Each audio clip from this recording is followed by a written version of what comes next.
The sun is up, the sky is blue, sort of. It's beautiful, and so are you, dear Prudence. Kenny's like, how can you possibly start this show off with that? He hates it when I sing, and who could blame him? The live stream of the Eric Zane Show podcast comes to you today. In part, my friends at A&E Heating and Cooling. When I say my friends, I mean Joe Martinez and his family. You know, this is great, man. The guy was working for the man for the longest time, you know, and then it was a scenario of working for the man, and then he became the man. You love that. Hang on. Damn it. And so, thus started the beginning of A&E Heating and Cooling, serving all of West Michigan. One day I was at the rink. Joe was spending a lot of money on jerseys because he probably tipped a few too many $2 beers at the rink after a Griffins game. And he said, hey, man, I want to advertise my business on your podcast. And I'm like, all right, that sounds good. The rest is history. Okay. So there you go. A&E Heating and Cooling for anything concerning heating and or cooling. Get it? He is right now promotionally pushing the Remy Halo. Those are words that you probably haven't heard before. Remy is the brand, R-E-M-E, Halo. The Remy Halo. Okay? And what this is it he cuts a little teeny tiny hole above the blower on your furnace / air conditioner, and the air that passes through your house, it is bathed in this particular type of light that eliminates viruses, bacteria, mold, spores, dander, microbes, allergens, pollen, garbage in the air that's going to make you go. So it scrubs the air. It's an air scrubber. And it's super affordable these days. This used to be a very, very high-end item, but and anybody else is going to pay $750 for this installation and the product.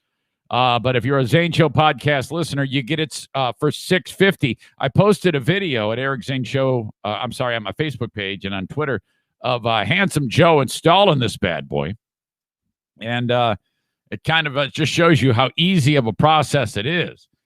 And then all the air circulating through your house, you know, especially in the cold months when you don't have the windows open and be able to get fresh air in.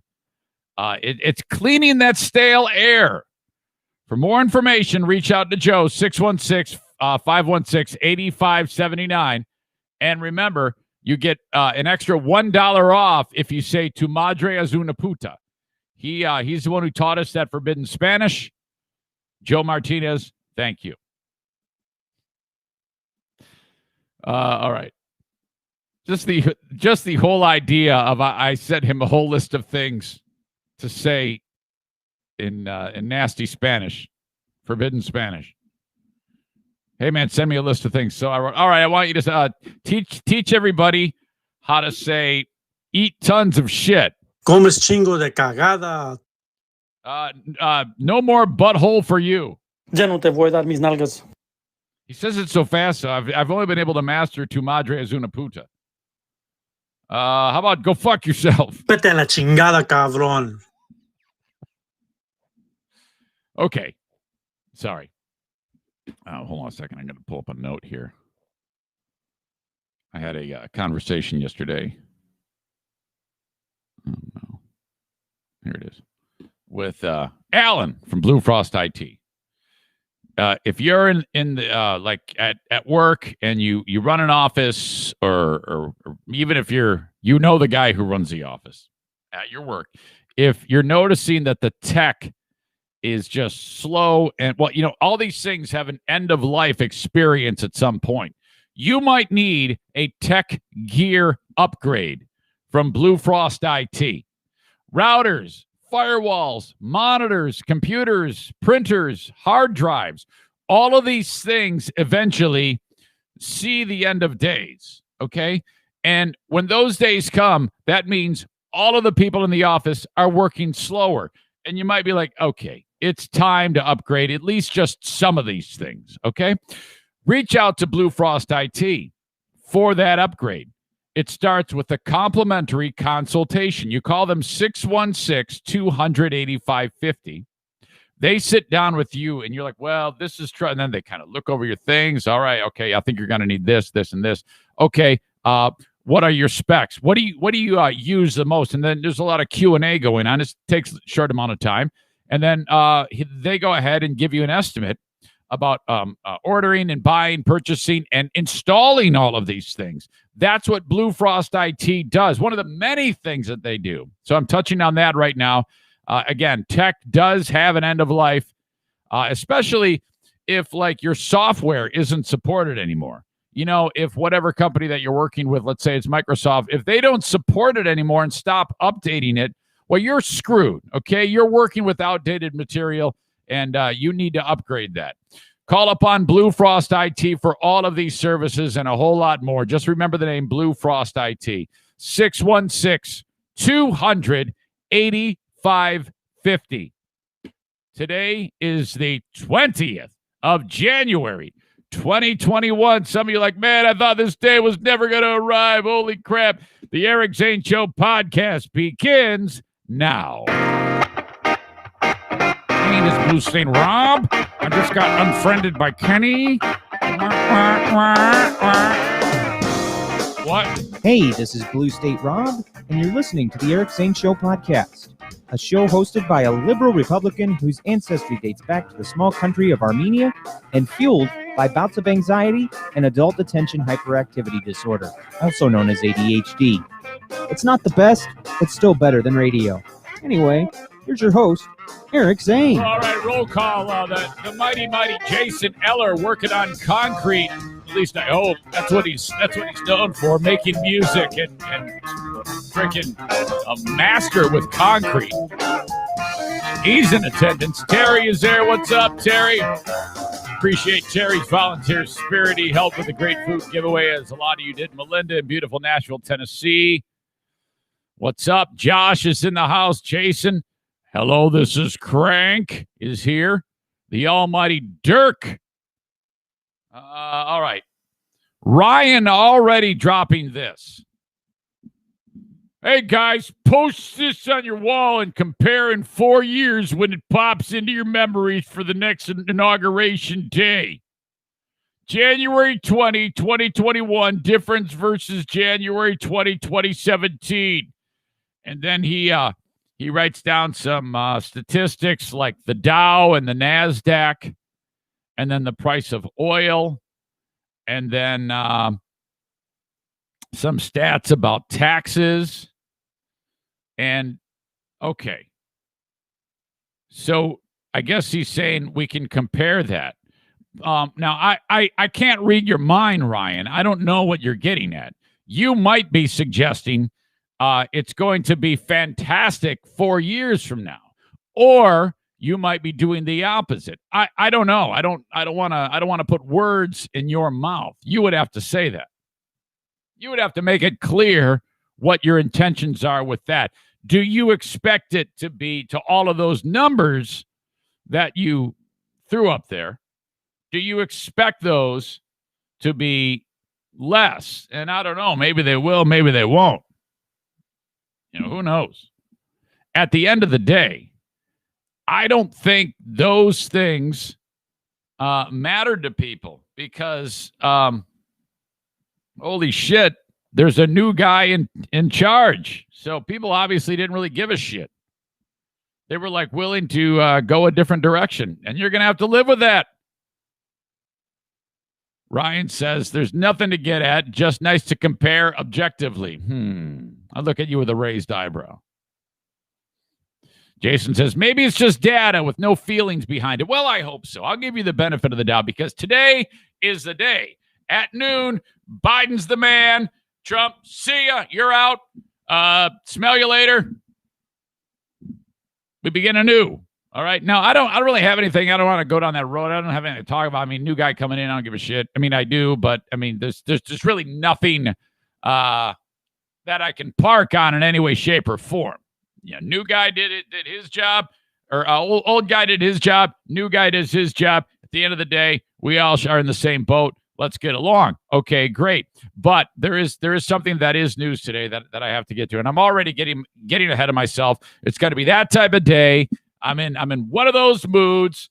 So let me just start by telling you that I called the doctor yesterday.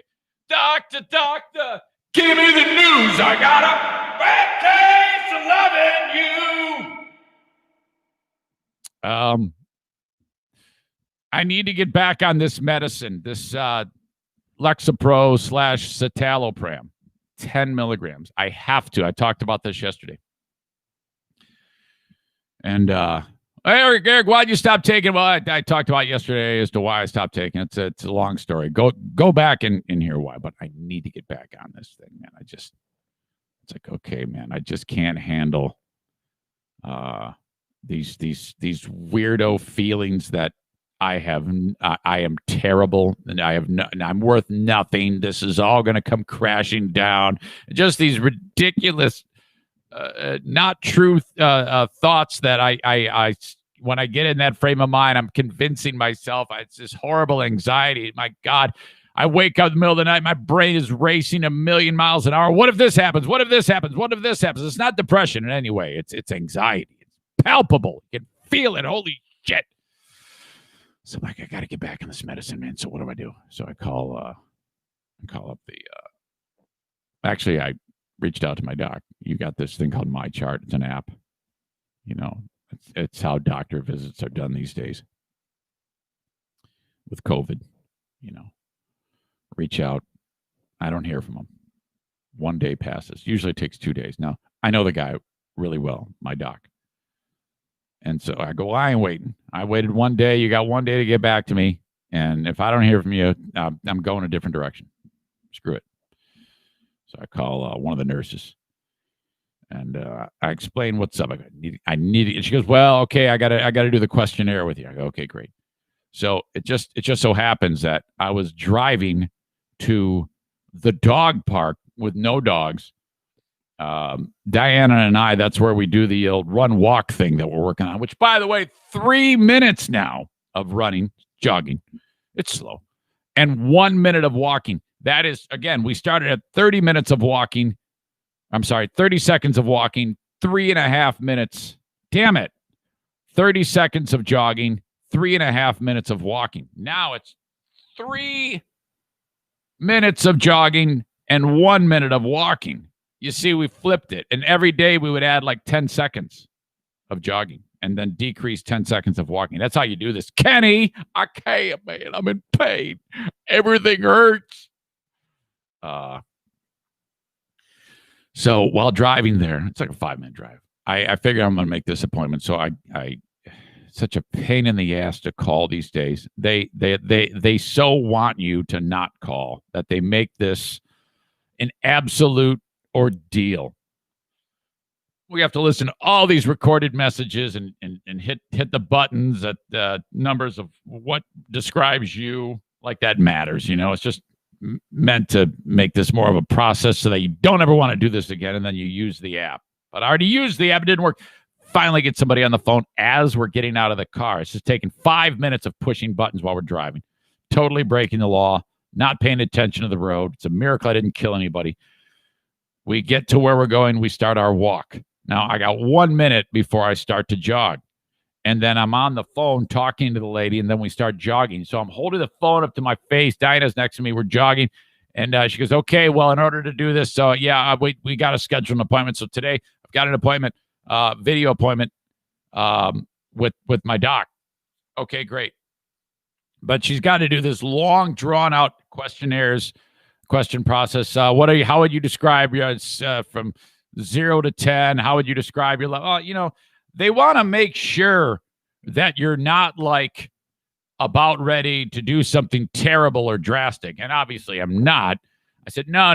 It's not like that. I feel I've twice now thought I've distanced myself from anxiety twice. And twice now I'm like, I haven't. It's his wow, it's just really screwed up. What a puzzling thing this is. That, of all of the things that can affect a person, broken arm, broken leg, my back, ow, those go away. But for some reason, I cannot shake this. This is round number 2 in the past 5 years. This is the second time I've been through this. And I don't want you to get the wrong idea of I'm, white knuckling it throughout the day. Actually, yesterday was a pretty damn good day. But it comes and goes with no warning, none whatsoever. All the medicine does is kind of flattens out the line that's going up and down. It stretches it out a little so that you don't have quite so palpable feelings of this anxiety. Oh my gosh, and it just stinks. The problem with me is it affects me in a way that then I start to be an asshole around here. And, the queen of the forest, I mean, she's an Irish redhead. She's only going to take so much of that shit. And she's like, you better straighten this shit out or I'm going to get some fresh dick and you're out. I don't think she'd say that. God, I shouldn't say that because I know now that Jacqueline listens to the podcast. Somehow she's managed to start to actually become a fan of what I do. Most of the people in my family don't care, don't listen. They like, we get the concentrated form with you when the camera and the microphones aren't in front of you. So we've had it. We don't want you in other forms on podcast form. But for some reason, Jacqueline, who I think is my spirit animal, has been listening, and she says, "Oh yeah, I listen in the gym," and then I start laughing. I'm like, "Well, first of all, you shouldn't be in a gym, all right? Well, why? Well, I don't want you. I mean, if you're gonna go to a gym, I want you to go to one gym only, and that's F45. Well, I don't go to that. Well, then forget it. Don't go to the gym." But she listens. So that's kind of what's on the table for today. That's on the forefront of my brain. Today we've got Dear Meathead happening, and as of right this minute, 36 minutes away. As always, I need questions. I actually do have a bunch of questions, but it's always good to work ahead. A lot of the questions that I have for this week's episode of Dear Meathead are from, I think, the previous week. But I do still have the questions that you guys sent in the last 24 hours. So if you have anything at all burning on your brain, and just be aware of it, that Dear Meathead does happen each week. If anything happens in your life and you think, oh, this would be a great question for Zane's dad, just send them along, eric@ericzaneshow.com. The less involved, the better. I got a little bit of a complex one today, and I had to politely tell the individual, hey, I can't ask him that because, my dad has dementia, and there's not really, you don't really you don't really come back from that. It's a slow process where, my dad's faculties are very slowly leaving him. He's still sharp enough to do the bit. And I'm very, very protective to, if I keep these questions simple with him, then he can answer. But I don't want to, if it confuses him, then he talks himself into a corner and it makes me feel bad. So that's how it is with Dear Meathead. So, all right. Trump finishes up his 4 years with pardons, as all presidents do. I have thoughts on pardons, and I have thoughts on who he pardoned and who he didn't pardon, and the full list of criminals that he is freeing, as they all do. Again, all presidents do this. I have an email of the day from Randall, brought to you by Forever Lawn West Michigan. That is going to be fun. foreverlawn.com/WMI.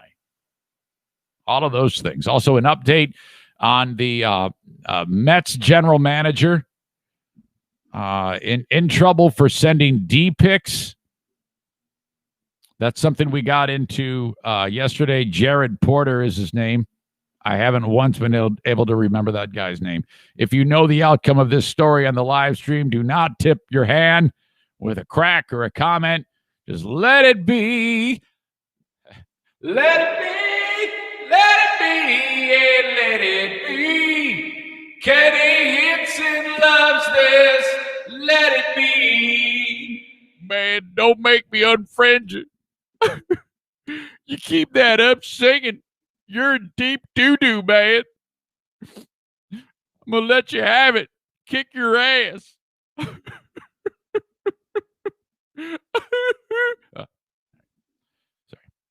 Sorry. Okay, where was I? And a horrible story. God, I don't even know if I even want to talk about this. Just a bad way to die. Oh, I can't. This could happen, I think, to me. What happened to this young lady? It's terrible. She's dead, for God's sake. But it's like, how did you? This actually scares me because I can just picture one of my kids doing something like this. My God, I'm gonna end the show with that, and then I'll probably say a horrible joke, and then just be done with it. Okay, all coming up. But first, boy, how many times have I gone down the road of talking about how all I have to do is let the day unfold, and something will happen worthy of the podcast.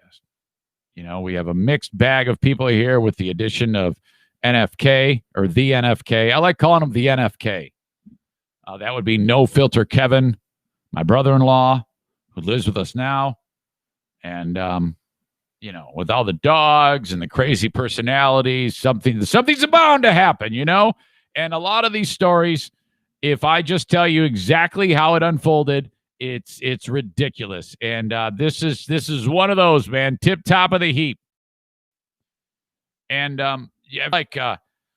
when you hear someone scream or yell in the house, you can always tell what type of scream that is. Kind of like you can always tell what type of bark your dog might have. It might be a scared bark, might be an angry bark, might be a playful bark. I'm going up the stairs and I hear a scream. And this is a scream out of nowhere, and it's from the Queen of the Forest, Diana. And I'm like, something just happened that is going to require my attention. That's the type of scream. And so I'm walking up the stairs, and on the main level of the house, right near where No Filter Kevin sits, and this story doesn't really involve No Filter Kevin, but I'm just trying to set the scene for you. He's in the corner of the room staring at the TV, of course. Diana is on the couch next to him, her feet up, blanket over her. iPad in one on her lap, phone in the other, watching TV. She's just connected unbelievable amount of devices. And then how this usually unfolds each and every night is these two watch Game Show Network. Kevin loves watching Game Show Network, so they always do the same thing. They watch Mastermind with Brooke Burke, who's still hot as hell, despite 100 car wrecks she's been in. Is it Brooke Burke? Brooke Burke or Brooke Burns? Which one is she? Just a knockout. I got to know right now. I know you don't care. Brooke Burke. It's Brooke Burns. I get those two mixed up. Brooke Burns. Oh, my God. Almost as pretty as the Queen of the Forest. So anyway, they're watching Mastermind with stupid-ass Ken Jennings. Kevin's giving the finger to the TV. And then they end up it transitions to Family Feud. So that's the night. I hear the scream. I keep walking up the steps, 2 more steps, and then I hear, Eric, I need you. I knew it. I had a feeling it was coming. I sat down. I had a bunch of stuff in my arms. I set it all down. I start going back down the stairs, and I go, how can I help you? How can I help you? I'm coming down. And then as I get around the corner, she goes, there's something hanging out of Bruce's butt. And, okay, so I'm far enough away, but I can still see it. Now, just so you know, this is gross. If you haven't yet figured this out. So if you hate this, do whatever you need to do. I don't want to make you sick. If you're listening to the pre-recorded audio or the audio podcast, just bump ahead, whatever it takes. Watch it on the live stream. Just wait, okay? Just walk away from it. I don't know, hit mute, whatever. And sure enough, as I get closer, it's okay. You ever open up a thing of ice cream and It's vanilla and like peanut butter or caramel swirl, and it's all like together. And I mean that's how the ice cream is. So that when you scoop it, you get plenty of white ice cream with the caramel. Okay, that's what this is. It is that appearance, but I'm guessing it is not flavorful and delicious. Now, back up. That morning, yesterday morning, Bruce was having a hard time. He woke up, and I could tell just by his demeanor he didn't feel well. Ears were down. He just looked out of sorts. I gave him his food. He did not eat the food, and then he went in a place that he never goes, O'Neill's kennel, and laid down there and just fell asleep. And I'm like, there's something wrong with this dog. This dog is not right. Something has happened. Okay. He sleeps it off up here for a part of the day. And then now we are to this point in the day.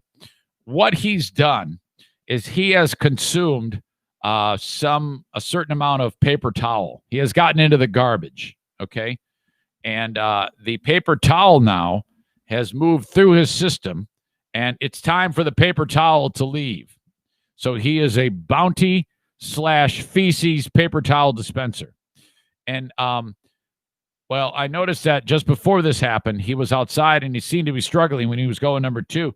So then he comes running back in. Now, and I don't think that what is now hanging out of him was hanging out of him when he ran back in the house. I would have noticed that. But it was time. It was go time for him. And so he tried to get it out. It would not come out. And it's now it's like hanging out of his butthole.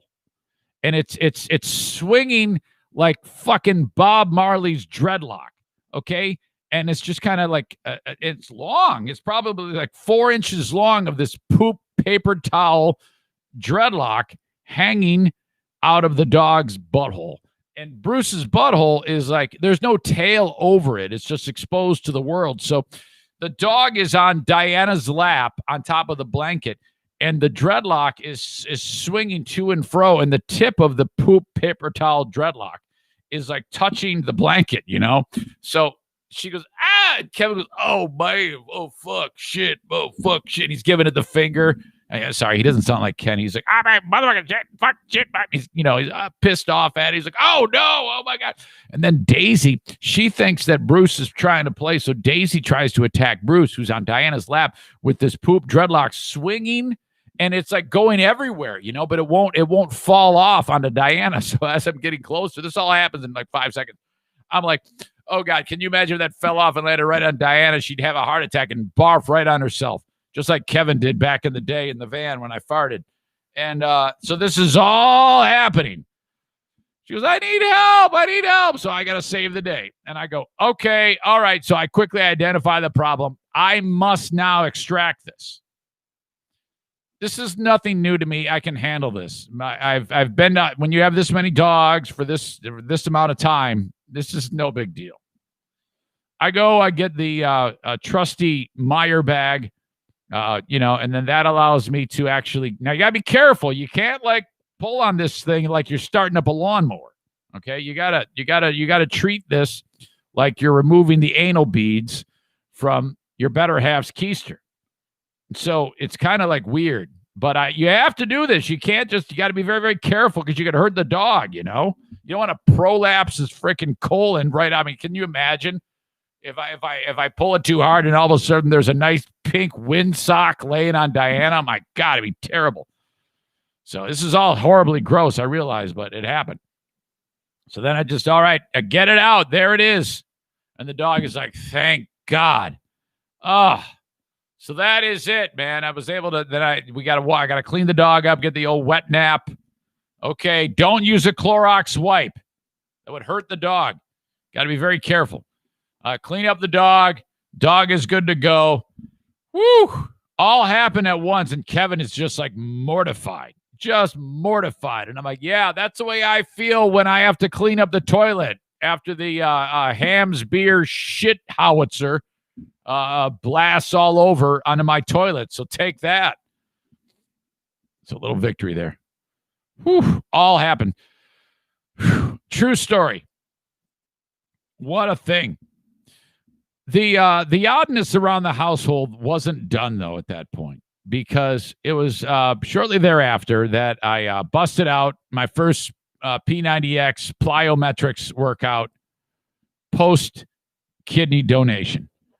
And I was worried as hell about that because you're doing a lot of jumping up in the air and stuff like that. And, my doc said, you got to be careful. Just don't, do anything too much. So I'm like kind of taking it easy. In fact, I didn't even finish the workout. I got about 2/3 through it and I said, I'm done. I don't want to do it anymore. I feel terrible. It's always like that when you start something new.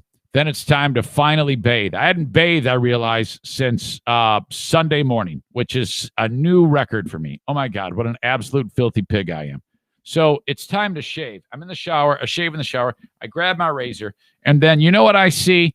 The razor is caked with all of these short red hairs.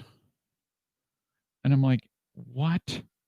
And I had all the shaving cream and I'm about to use it. I'm like, thank God. I'm like immediately like, this is horrible.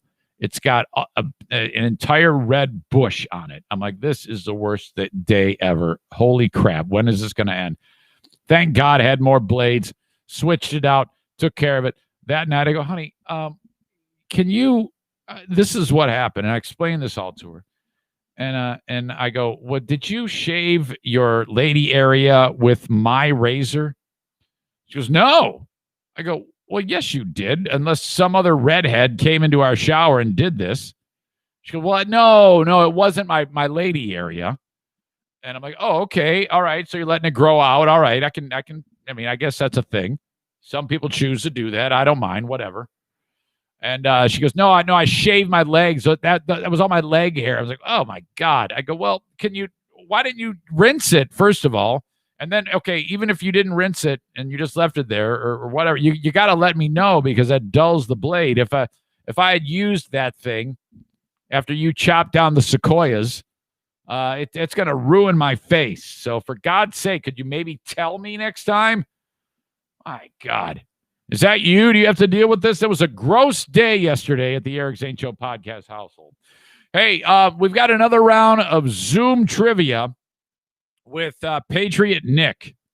Patriot Nick, out of the kindness of his heart, this is what he's doing. He has these Zoom trivia events in which the winner will get 6 months of Tier 2 Eric Zane Show Patreon podcast on that platform, okay? And he awards the prize and everything. It's fantastic. It is so sweet. And I'm like, oh my God, you don't have to do that. But he's just got a great big heart and he loves to help out and he enjoys it and he has fun. Now, this is the thing. It is open for all non-Patreon people. So this is how he does it. You go to Zaniacs United on Facebook, and there is an announcement there. And then all you do is click or write, hey, I want to play. And then he includes you. He corresponds with you. He sends you the appropriate link on game day, February 13th at 9 p.m. And then you play. Winner of the trivia wins the prize. So that's that. There you go if you want to take part in that. Okay. Wow. All right. The open of the Eric Zane Show podcast is done. As I indicated, Patreon, we have a lot going on Patreon.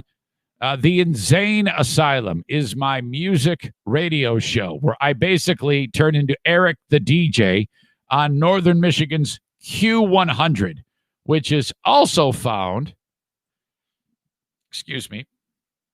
if you're up north,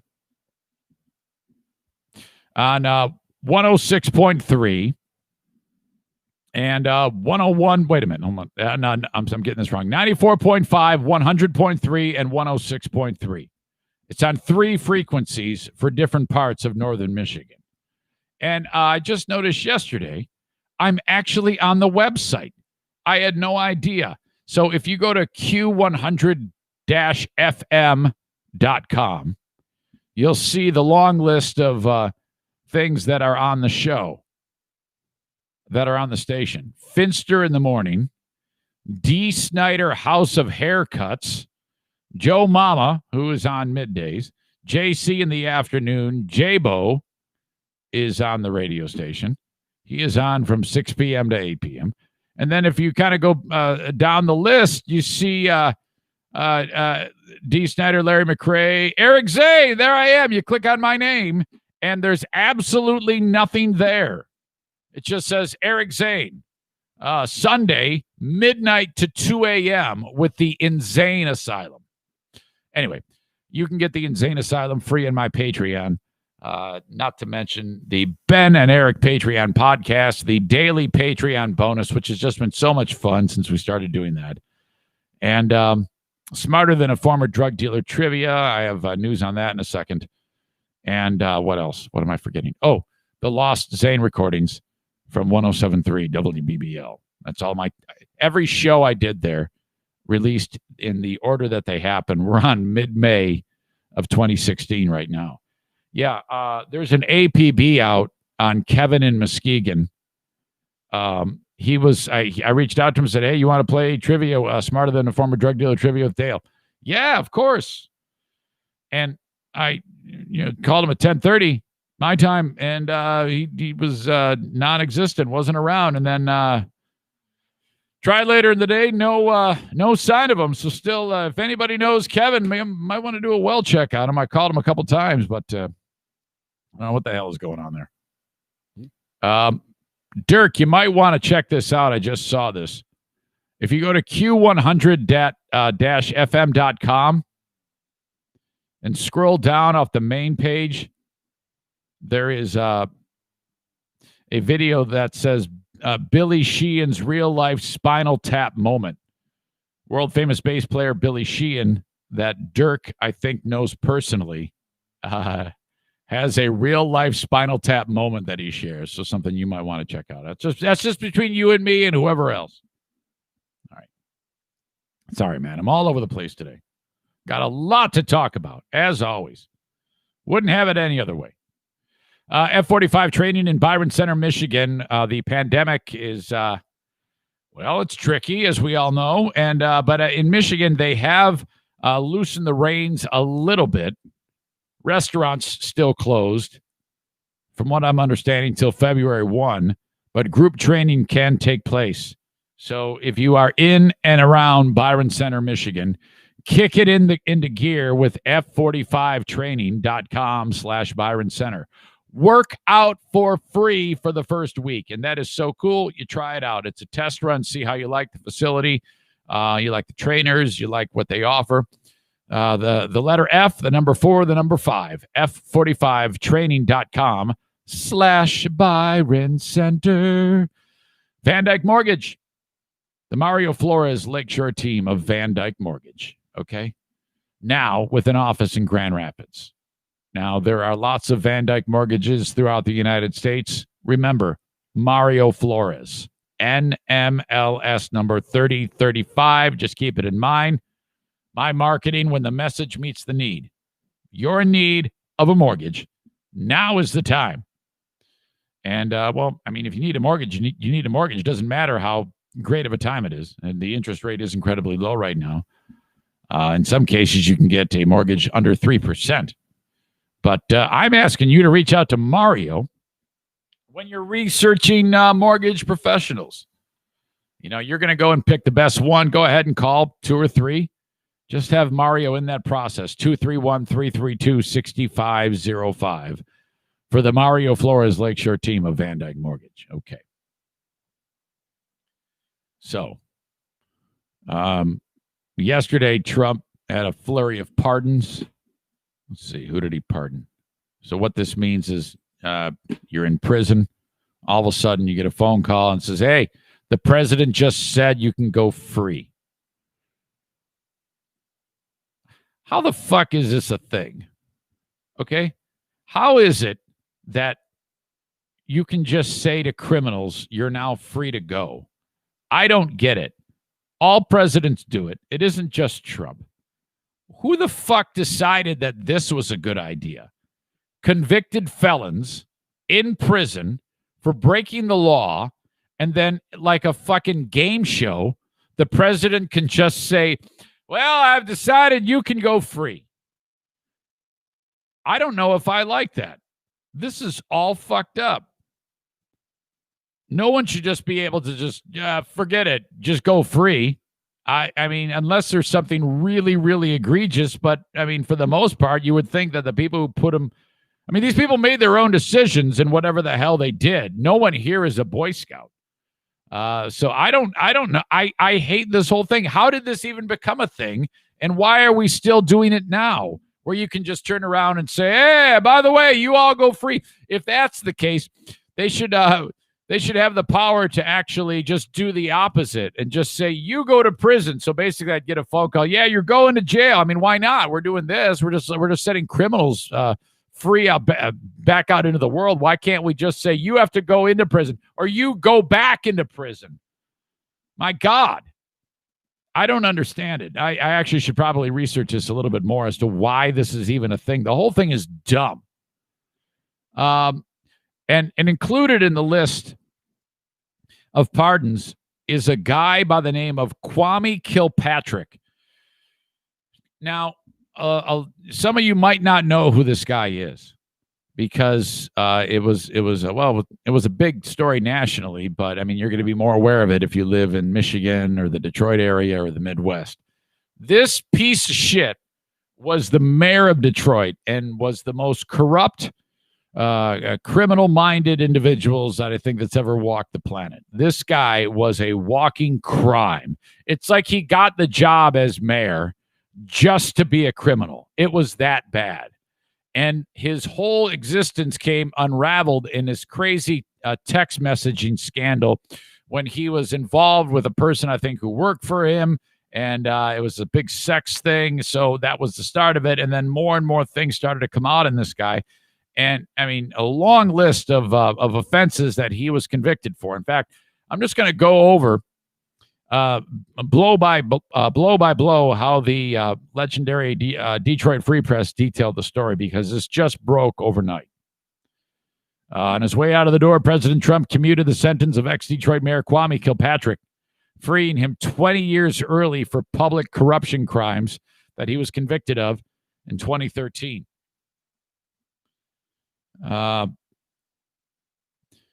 So Kilpatrick is on the clemency list, setting him free when no one else would. Now, when I see this, I'm like, why the fuck would Trump pardon Kwame Kilpatrick? What's going on there? And I've got a theory. And to me, it's always follow the money. Since his conviction, Kilpatrick lost all appeals. The U.S. Supreme Court refused to hear his case. He sought commutation from President Barack Obama. He said no. In the end, it was Trump who came through.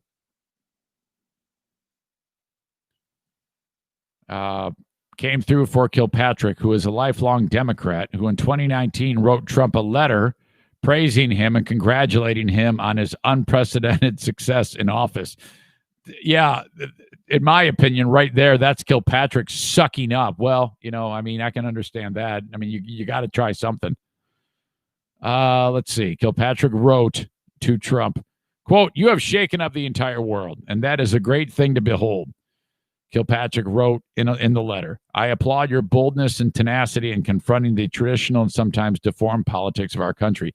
You have vociferously exposed the treacherous and calculating schemes of our media and government and have worked to crush families, communities, and even truth itself. Thank you for standing up, speaking out, and exposing this wickedness." White House said President Trump has commuted the sentence of the former mayor of Detroit, Kwame Malik Kilpatrick. This commutation is strongly supported by prominent members of the Detroit community: Alveda King, Alice Johnson, Diamond and Silk. What the fuck is Diamond and Silk? Is that like a rap group? Pastor Paula White, Peter Carmanos. That's the money there. I'll get to that in a second. Representative Sherry Gay, I can't say her name, of the Michigan House of Representatives, blah, blah, blah, blah. The statement continued, Mr. Kilpatrick has served approximately 7 years in prison for his role in a racketeering and bribery scheme while he held public office. During his incarceration, Mr. Mr. Kilpatrick has taught public speaking classes and has led Bible study groups with his fellow inmates. So what? It's something to do. Just because you lead the Bible study and you write a nice letter to the soon-to-be former president doesn't mean you're freed. The U.S. Attorney, Matthew Schneider, who has long argued that Kilpatrick deserved the 28-year prison sentence and should not be released early for his crimes, blasted the commutation.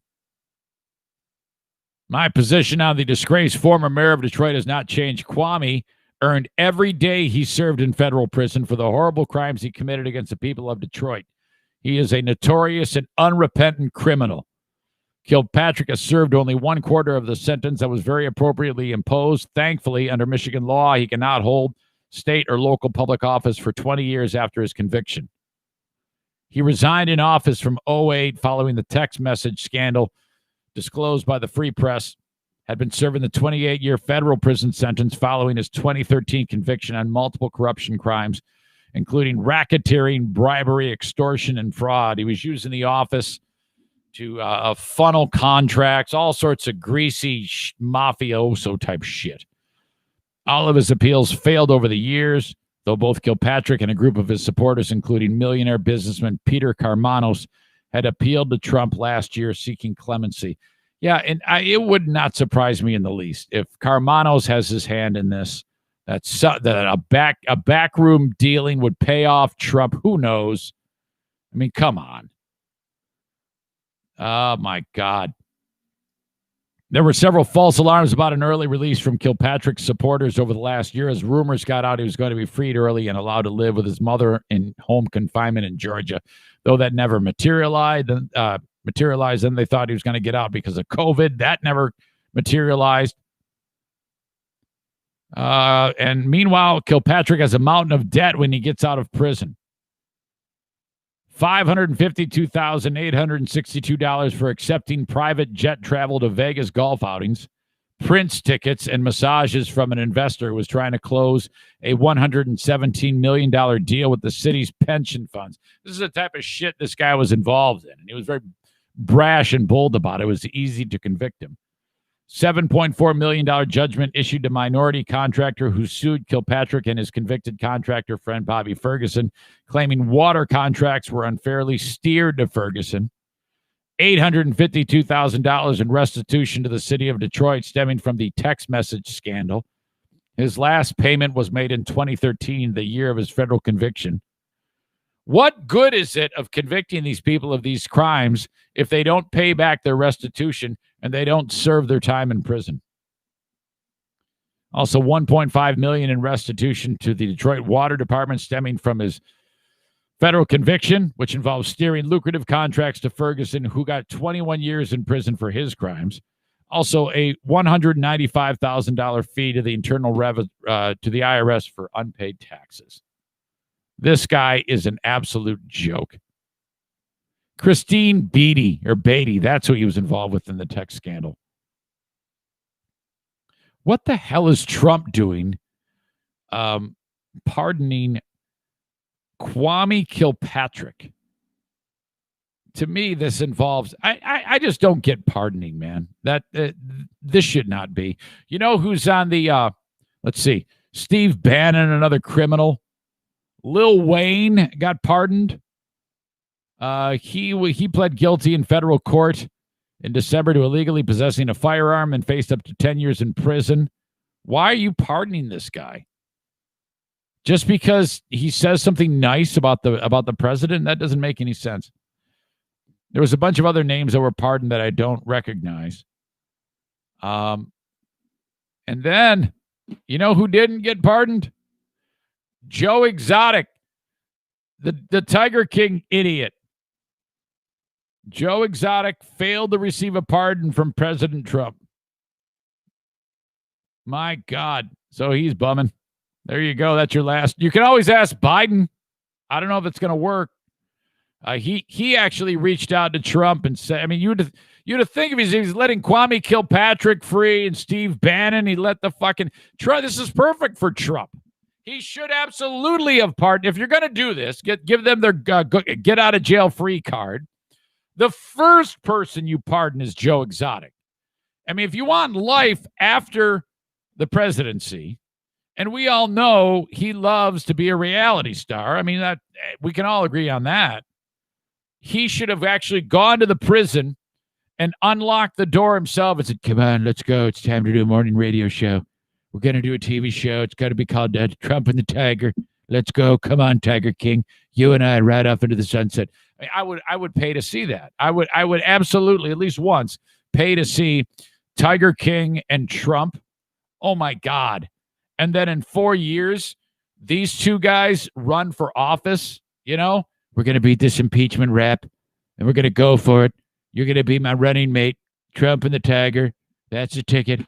3.5 years from now, we'll have an election. We're going to win this election. We're going to take back the White House. Trump and the Tiger King. Oh, my God. Think of it. How missed opportunity, in my opinion. Letting out Kwame Kilpatrick, big mistake. They're all mistakes. But for your own well-being, you should have let out the frickin' Tiger King. Okay. Well, it's one of those days. It's a day where I have to put up the caption that says, back in a minute, taking a pee. And when I come back, we are going to do Dear Meathead. Because my bladder's full and I can't take another second of it. I can't even concentrate when it's like this. Hold on. Notice how nimble I'm moving? Oh, by the way, yesterday I wore pants outside, around the house and outside for the first time in like 3 months.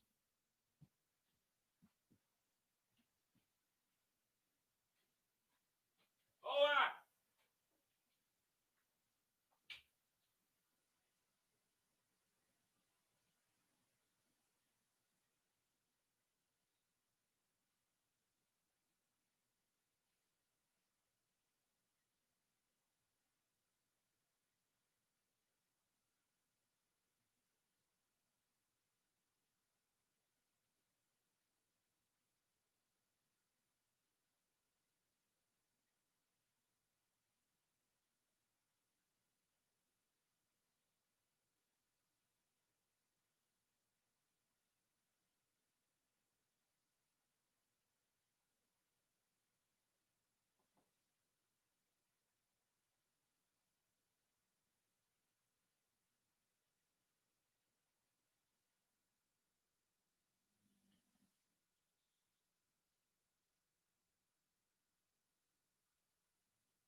Can someone explain to me, please,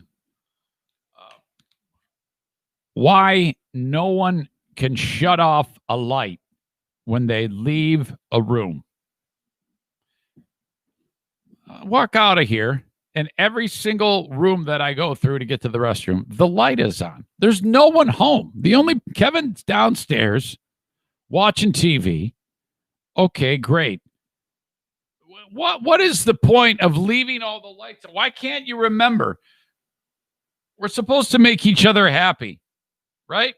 So why do you continuously make me unhappy by leaving the lights on? My God. What does one have to do to get the message across? I mean, energy is not free. I sound like an old man. I realize that, but it's like, what is going on here? There was one time I was so pissed off. I'll tell that story. I got to get to my dad. All right. Dear Meathead, brought to you by JM Synthetics. Right now, if you go to jmsynthetics.com, and buy anything either at jmsynthetics.com or ordering over the phone with Jason at 616-747-0233. Buy anything, and I'll give you a free cameo. Yes, this is great. So go buy a case of oil, okay, at jmsynthetics.com, and then send me the proof that you did it, and then I'm going to do a cameo for you. And that doesn't cost you anything. Free cameo with purchase of anything at jmsynthetics.com. Do that. It's a lot of fun, and it helps out a sponsor. Hey, no moss grows under your feet, guy. Good morning, sir. Hi, Dad. How you doing, son? Never better. Never better. What's going on in your world?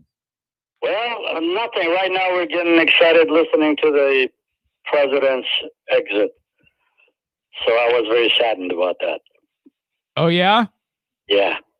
So, okay, now I guess the president is throwing like a party. The president who's leaving is throwing a party for himself. Did you see that?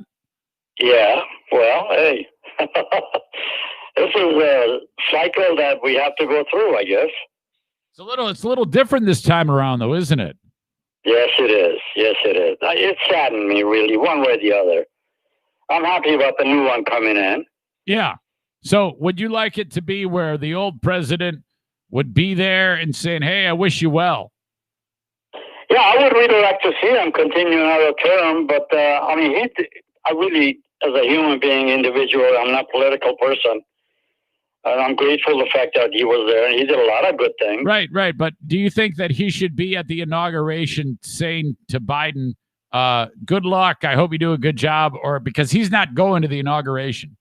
Yes, I realize that. Well, hey, there's a hurt feeling in there somewhere down the road, you know. Well, yeah, but they're all like that. I mean, it's the first time in 150 years that this has happened. Yes, well, hey, look at it. They're impeaching him right now. You know, how is he supposed to feel about that? He feels that he did a great job for the country, and then there's some group over there, I'm not going to mention names or nothing, that are going to impeach him still, you know. I mean, he's gone. Let him go. Okay. All right. Well, Dad, first of all, welcome back. Everybody feel okay, healthy, and happy? I just want to make sure that we get that out of the way and everybody's doing okay. Everybody's okay. However, I'd like to have a moment to make a comment. Oh, please do, Dad. I, from the bottom of my heart, gratefully want to thank the kind of audience that you have. They are super people, kind, caring, and they simply ask for answers of their questions. And they are just great people. And I'm honored to have an opportunity to exchange opinions with them. Well, that's awesome. Hey, and you know, it's funny, Dad. I got some good news. I haven't really talked about this, but I'm building a new line of various merchandise for the audience. If they want, they can buy it, you know. And you had known that you were on a T-shirt because you've seen that before, right? You had seen that. Well, now I'm putting you on a coffee mug, and I'm putting you on like an iPhone case and a blanket. I'm putting you on a pillow. I'm putting you on a bag. These are all. Oh my God, that is awesome! I mean, you shouldn't do that, but then again, it's great. I'm grateful for that. You know those masks that we wear with the pandemic, yes. Dad? Your face is on a mask. Oh my God in heaven! Oh, I'm so honored, man. Yeah, I haven't yet made them for sale. It will be very soon that I will do that. But I figured that the first thing I should mention should be that your face is on all of these items. Oh, my word. Son, you're embarrassing me now, you know? Can you imagine if you're walking around and you see somebody with a mask with your face on it? Oh, my God. I'd hug him.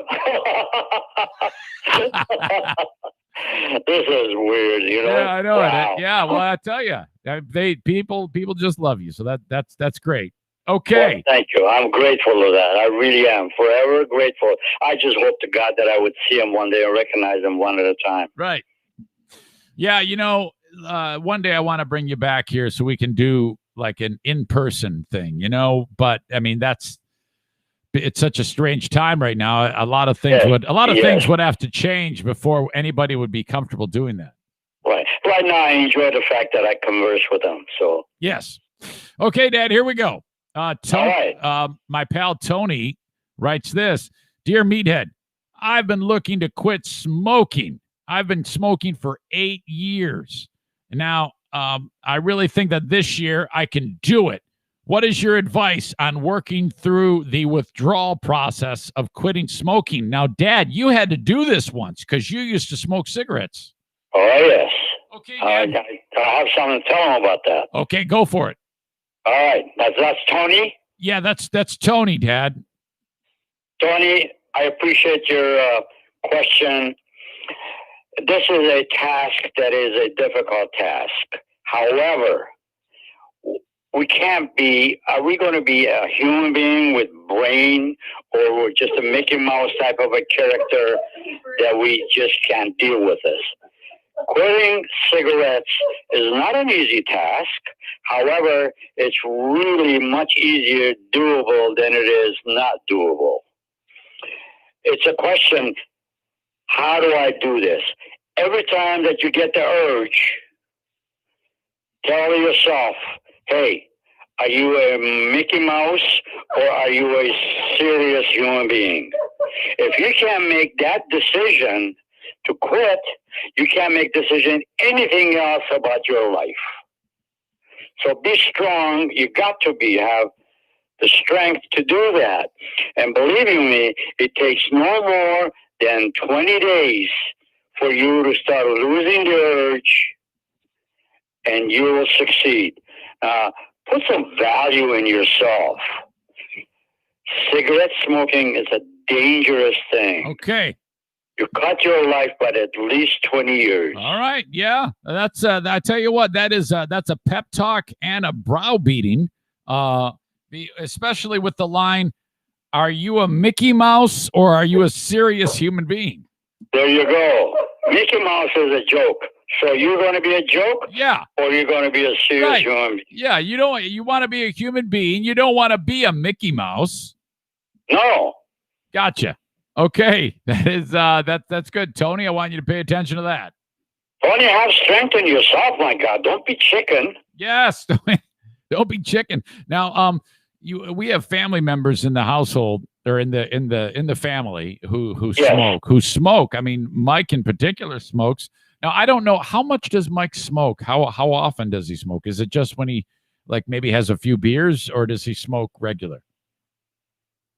Well, it's got nothing to do with the beer. It's a habit. Cigarette smoking is a habit.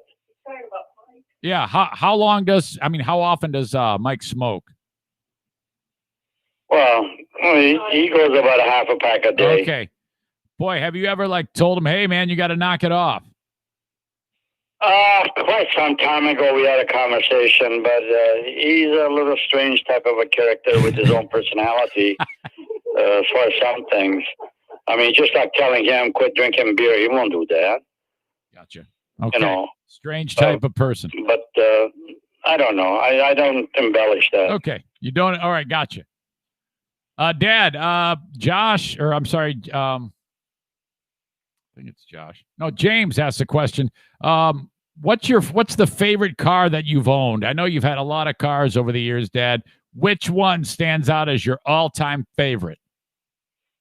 The all-time favorite is the one that I slaved and babied it. It was a Chevrolet. I don't know if I'm allowed to allow the name on it open to my telephone. Yeah, sure. You can. But anyway, it's not like you're giving secrets to the nuclear arsenal. You're just saying what type of car it is. Right. But that thing, as old as it could have been, oh my God, it was old. What? It's fix and day, on a daily, fix and repair daily. And I baby that thing, my God. I washed and shined and polished it regularly, and I kept it for a long, long time. Well, yeah. And I still have Chevrolets. Okay, so that was a Chevy what? Chevy 1, I don't know what Chevy would have been, but it was a Chevrolet Chevrolet a Chevrolet Camaro, or was it the Caprice? Or we didn't have those titles. I don't know what. Okay, so Chevy. James, Chevy. Okay, same. So and you had a Chevy truck for the longest time, and and Joanne drives a Chevy as well. Isn't that right? Yes, currently Chevy is a great car. Okay. Great car. All right, you heard it there, James. Favorite car, Chevy. And the new models are beautiful. Hey, Dad. All right, very good. Got that. My pal Jeffrey writes, Dear Meathead, car-related question. Why does the window keep getting stuck down on my 2000 Jeep Cherokee? Well, if it's getting stuck and you got to force it, it's out of line. Somebody or somewhere, age of the vehicle or so, tilted the window. So what it has to be done, you have to take that out somehow. Well, it can be taken out, the window. And first of all, you got to lubricate the edges. Yeah. And then start putting it in to a point that it slides all by itself into place. Somebody or somehow they monkeyed with that, or maybe the age of the vehicle. Oh, yeah, it's 21 years old. Now, Dad, is this the type of thing where you know how like on a car you have to take that panel that's on the inside off so that you can see all that mechanism that makes it go up and down? Well, I don't know about the whole panel, but I think the window has to come out. Okay, yeah, but clear the edges. Sometimes no, I don't know how old is that car. I don't know. It's 20. If it's really quite old, yeah. Well, it needs to be cleaned. Yeah, I know, but I don't think it pops out like a piece of toast out of a toaster.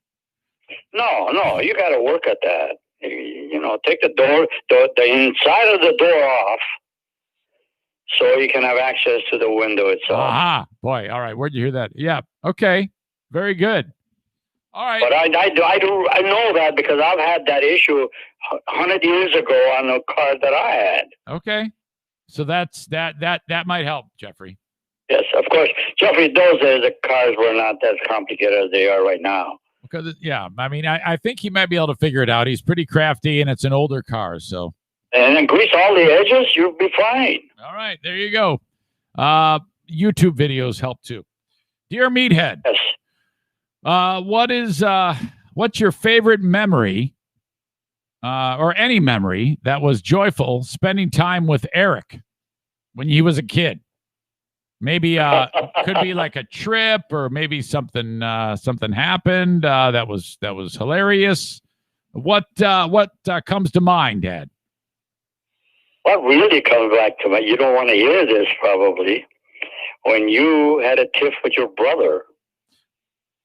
And you had a knife in your hand. That's your favorite memory?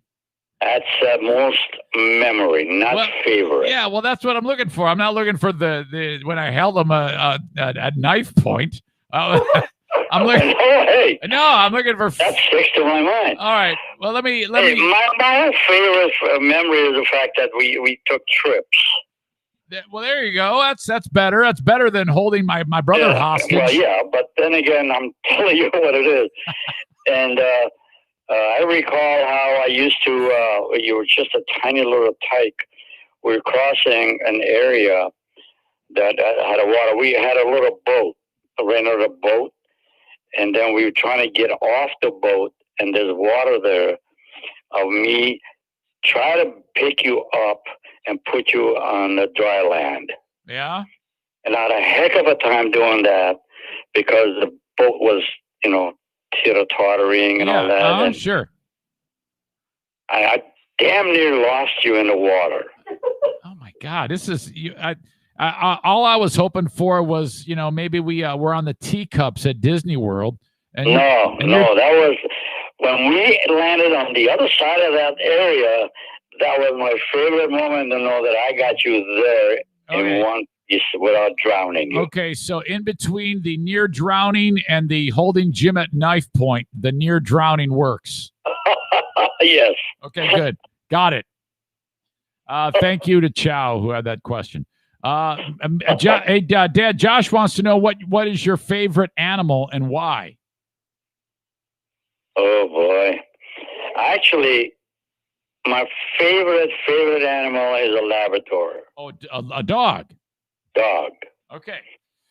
I've had about three dogs, and unfortunately, we do it away with them.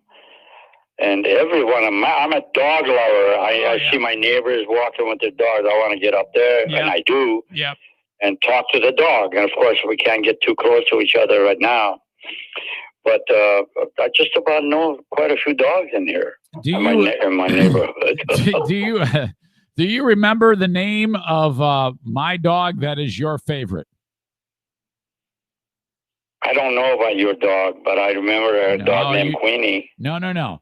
I know you're going to get this answer right. Not long ago during the summer, when I was helping take care of my mom, I visited and I brought a dog. And yeah. Oh, God, I can't think of it. Yes. Lately, my memory is really bad. No. I know you're going to do this. You're going to be able to get this. You were in love with this dog. Yes. And you want me to tell you? Yeah. And you laid by my feet. Yeah, and his name Queenie. No. No, Queenie. No, it wasn't Queenie. It's a boy. I know. I can't think of it, honey. Okay, I'm going to give you a hint, okay? Go ahead. The hint is I'm going to say, oh. Oh, my God. It's right at the tip of my tongue. I can't think of it, honey.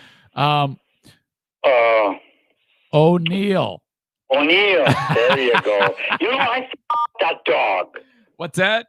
I think about that dog several times, and I remember the name. I know. Wow. I know. Anyway, hey, everybody loves that dog. That's a beautiful dog. I love that dog. He's perfect, except the one problem. What? He eats poo. Oh, no. And I hug him.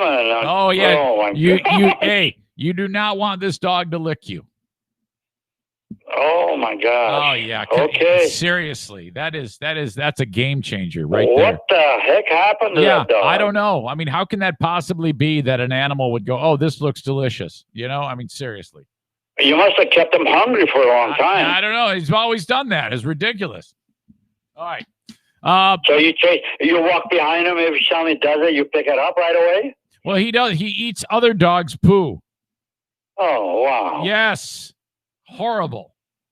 Yes, it is. Yeah, so I have to. Yeah. Wow. So you have to keep an eye on him because he knows he's not supposed to do it.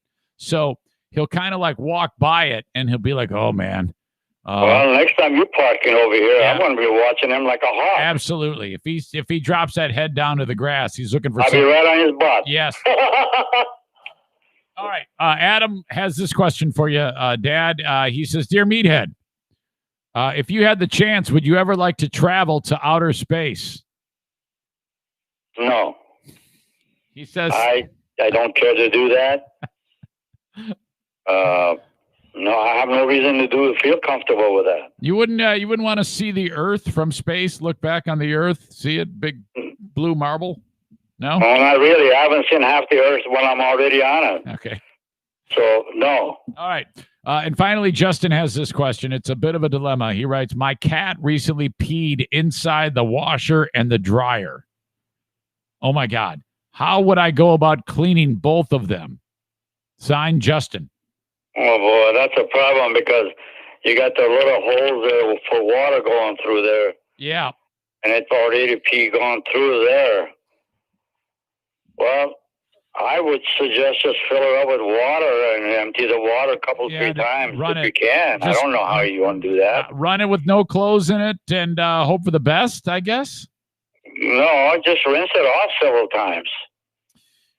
Yeah. Somehow you got to open up something to get to the bottom of that because the fluid goes down to the bottom of the washer. Is that a washer? washer and a dryer. And a dryer. Yeah, I think this is trouble. Because there's a screen in there that you can't pass through it. Right. The washer, I think, might be salvageable, but the dryer, I don't know, man. I think you might end up calling a professional or something like that. Yeah, somebody got to take that apart. Oh, my God. And cat urine. Oh, my God. It's bad enough when it comes right out of the tap, but after it gets stale, it's like the worst thing ever. Yeah. First of all, I blame person that's involved in that. First of all, leaving it open so that they get in there to do that. Yeah, probably a good idea, but still, if the cat is going to be... It's too late now. The cat's out of the bag.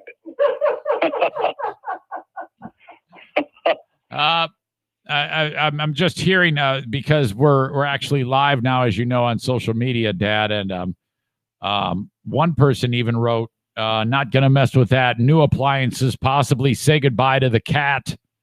Oh, boy, yeah. I don't know about that, but another thought comes to my mind. Just put it on a rinse cycle and fill it up with water and let it dry, empty itself out. The washer will do that. Right, right. But there's some water that cannot come out because we just had an issue that we had a repair person come out here to check it out. Where the water is, there's a screen that comes out. If the water empties out, but then again, the bottom line is not coming out because it was emptied out in ours, and it was still full of water. Okay, all right. Okay, actually, I got a couple late questions come in, Dad. Tim is the guy who wants to buy your chainsaw. Okay. He wrote this. Dear Meathead, I plow snow in the middle of the night. I run the red lights. I usually stop first, but then I run them. My wife thinks it's still bad for me to run a red light, even though there is no one on the road. What are your thoughts? Is it okay for me to run the red lights when there's no one around at night while I'm plowing snow? But does he shovel that snow into the street? No, I'm not exactly sure if he does private residences or the main roads. I'm not sure what he does. I think what he's getting at is he works in the middle of the night getting to and from the residences, and while he's doing that, he will run the red lights. His wife says it's a bad idea. What are your thoughts on this, Dad? Well, I agree with his wife. Really, yeah, it's a bad idea because if your back is toward the traffic, you don't understand it. It's quietly coming at you, and it's at night. They can't see you too well. I think what I would do, I have a driveway that opens up into the street. Well, I do that in daytime, so I have no problem. But I would push that from your driveway into the street and just make it a little pile in the center of the street. Yeah. I think. Well, yeah, he does plow, but I think what he's getting at is when he's getting to and from each spot, he runs the red lights. So, should he run the red lights? I don't think he should. You don't think he should? I don't think he should at all. You don't want to break the law. Let's try obeying the law every now and then. Just leave it alone. Clear your driveway, open up to the street, and stay off of it right there. You can drive over that and pat it down. Right. Very good. Dad, my last question is from Nick. He says, I recently hurt myself at work, but I did not report it to my boss. He thought he would just, tough it out and say it was no big deal. He says, now I'm really paying for it with physical therapy.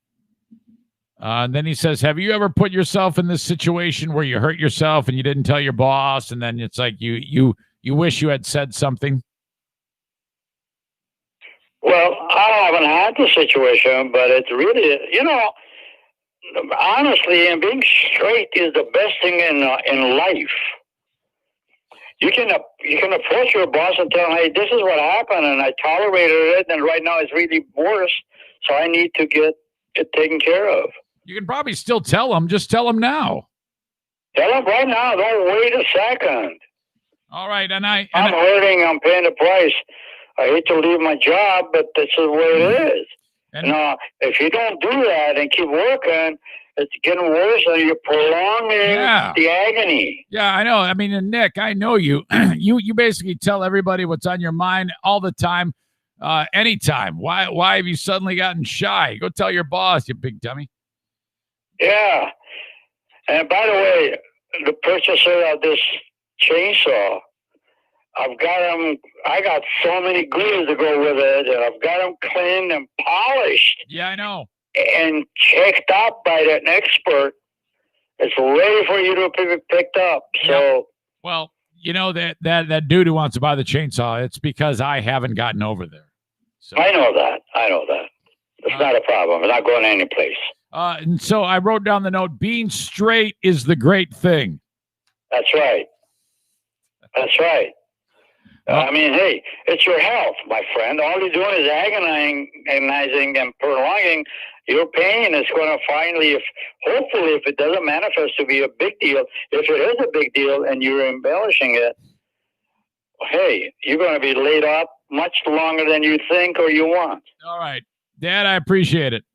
Well, that's going to do it, Dad. I've got nothing more. You've done it again. You and Joanne always big highlight of everybody's day on Wednesdays, okay? All right, thank you. And I wish that we had something funny we could say and laugh a little bit. Oh, we always laugh. There's a few laughs in there when you were talking about your favorite memory being between when I almost knifed Jim and when I almost drowned. I mean, that's funny. Okay. All right, Dad, I love you. Love you. Say hello to family. God bless you. Okay, God bless you guys. We'll talk to you very soon. Bye. Okay, bye. Dear Meathead, brought to you by my friends at JM Synthetics. JM Synthetics available at Ionia Outdoors at 1540 Jefferson Road, Suite B in Ionia, Michigan. You can get Jason's gear there from JM Synthetics. Order online at jmsynthetics.com or call Jason at 616-747-0233. After you buy something, send me the proof of purchase, screenshot, whatever it may be, and you get a free cameo. So go buy a case of oil. Are you a DIY pro? Then you use AMSOIL, okay? Skip going to the auto parts store, buy it from Zaniac Jason, and I will hook you up with a free cameo. Okay, so the idea of, oh my God, so much to park on there. The key thing was, what is someone shooting for? Oh, Eric and I went on a hike and we went to a waterfall and we did this and we did that. I'm not sure. And he says, well, yeah, the thing I remember is when Eric pulled a knife on his brother. What? When Eric almost drowned. What is going on? All right. Thank you very much. Thank you for the questions. Nick, you should probably tell your boss that you hurt your back. All right. I forgot to mention today to share this on Facebook, to retweet it on Twitter, and to subscribe on YouTube, hit the bell notification, and give me the thumbs up on the video. Thank you very much. And to Irvine's, Blue Frost IT, and F45, thank you for sponsoring the social media. Okay, there you go. Another rip-roaring edition of Dear Meathead. Don't ever be a stranger. You can email Eric at ericzaneshow.com.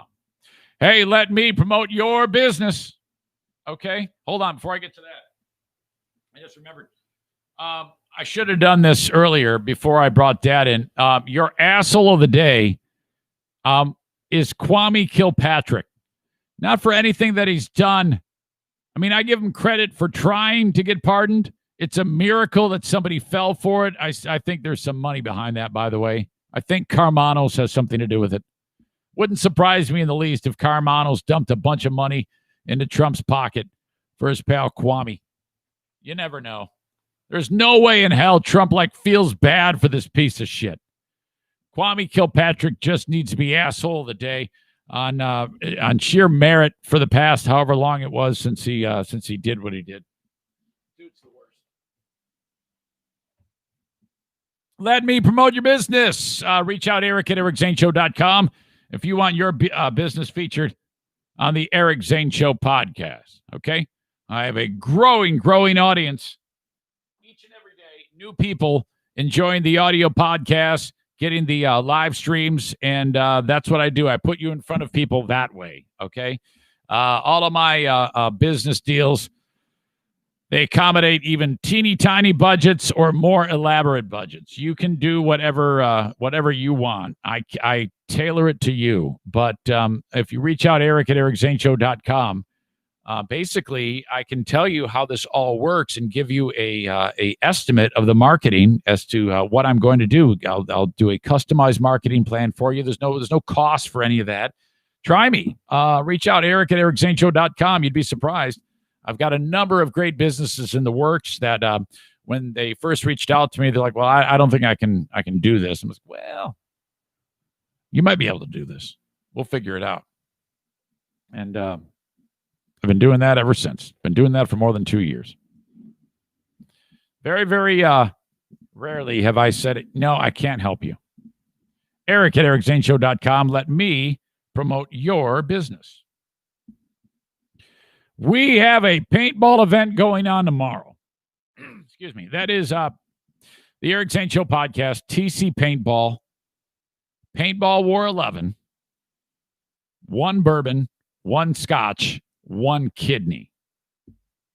Thank you to BC Pizza, not to be confused with TC Paintball, BC Pizza Grand Rapids, for the pizzas for our pizza party. Order from them. They're a sponsor. So, 6 p.m. we get started at TC Paintball. You show up, you drop down your cash, $35. That gets you the paint, the mask, and the gun, and the playtime. It sounds weird. Playtime, field time, and the pizza party ahead of time is free. We eat the pizza, stay 6 feet away, chit chat, drink some Cokes, and then we play paintball till about 9 p.m. We've got a great number of people that are going to be there, but we can always use more. We still have room that will fall into the state guidelines for how many people can be together. If we get to a point where we have too many, I'll let you know. But if you want in, reach out, Eric at ericzaneshow.com. And at any point, you can book a party with my friends at TC Paintball online at tcpaintballgr.com. Hey, have you ever wanted to start your own podcast? I've got a brand new sponsor called Hey Guys Media Group. Hey Guys Media Group takes all of the headaches out of starting your podcast, okay? These guys do podcasts, okay? And they got so good at it that they decided to take their talents that they've created on their own, and they've learned all the pitfalls and the ups and the downs and the wrong things to do and the right things to do. And they've honed that knowledge, and they're now presenting it to anyone who wants to do a podcast. Because some of you might be like, well, I want to do a podcast, but I don't know shit about doing a podcast. I don't know what to do. These guys do all that for you, okay? Reach out to them. Hey Guys Media Group is where you want to go. You can get to them by going to ericzaneshow.com or go to heyguysmediagroup.com and fill out the contact page, okay? So they tell you about like equipment to buy, what you need to do, how you need to do it, kind of like coaching techniques on getting your podcast started. They edit your podcast because that thing's going to sound like shit if you don't clean it up. They edit your podcast for you. They post the podcast on a platform, and then it's sent out to the world, and all you've basically had to do was do the podcast. They take care of the rest. And you know what else they do? They teach you what they're doing. Okay? So basically, they're going to kick you out of the nest at some point so that they're going to do it for you. And then while they're doing it for you, show you how to do it so that when they're done, you'll know how. You won't even need these guys anymore. Okay? They want to see podcasts grow. Okay? And kick them out of the nest, and then they do their thing. You can also, though, stay on with like coaching techniques so that they can like give you advice on how to do your podcast appropriately. I was like pissed off. I was like, fuck, man, I want to do this. This is a great thing. This is really cool.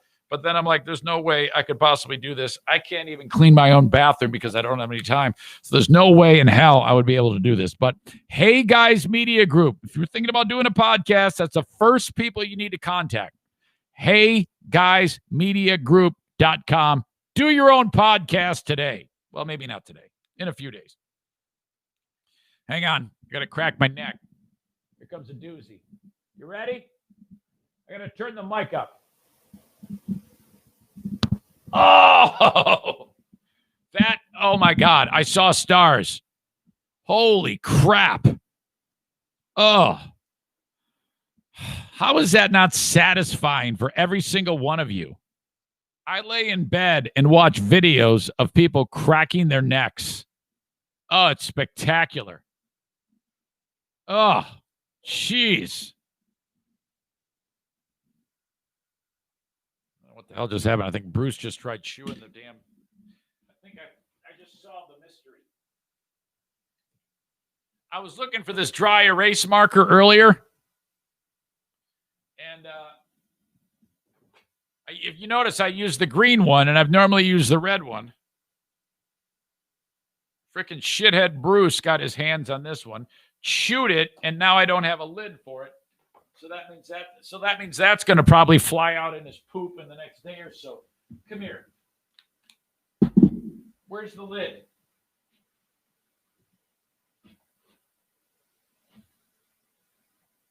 This is not good. Well, I'll be pulling that out of his butt. Oh God! You can just imagine No Filter Kevin losing his mind as the top from the dry erase board starts protruding out of frickin' Bruce's butt. Man, I hope he didn't swallow that. I hope I find it later. I can't worry about it right now. Okay, one more thing. With Hey Guys Media Group, they're gonna, like I said, help you edit your podcast and help you with coaching and get that podcast, make it available. And if you call right now or reach out to them right now via their website and mention me, you're gonna save 50% on the cost to do this. Okay, that is great. If you've always wanted to start a podcast, the worst thing you can do is not know what the hell you're doing and then publish it, because it's going to sound like shit and you get like very few opportunities, sometimes just one, to make a first impression. And if you suck hard on your first podcast, oh God, seriously, you don't want to be in that world, because nobody's going to give a shit and it's going to be very, very difficult. So give yourselves the best chance of succeeding with your podcast and have fun with it with Hey Guys Media Group. Thanks, as always, to my friends at the Kent County Health Department. I am just delighted that I get to talk about their initiatives, and they have always something going on COVID concerning.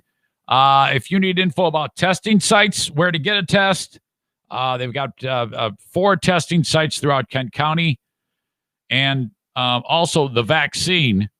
This is the first place you go. accesskent.com/health. That's where you go for everything COVID related. It won't be long until we all get vaccinated. I noticed the state of Michigan has been dropping like a stone in their positivity rates. Less and less people, like of all the tests, I think it's about 6% of which are coming back positive, 6 to 7%.